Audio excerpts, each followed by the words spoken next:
У кандиди не буде шансів отруювати організм, якщо ви створите для неї несприятливі умови. І тут надважливо забрати солодке, біле борошно та дріжджі. І також, щоб був здоровий імунітет. Щоб не заразитися паразитами, потрібно не створювати для них сприятливих умов. І тут важливо дотримуватись всього лише 3 правил.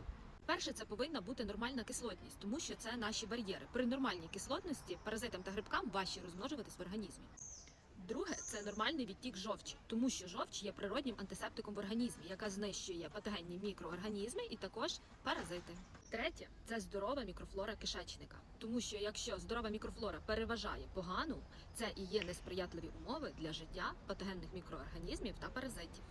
Тому, якщо кишечник, шлунок, печінка та жовчний працюють правильно, саме в такому середовищі паразити, грибки не можуть приживатися. Тому їх потрібно не виводити, а створити несприятливі умови для їхнього життя.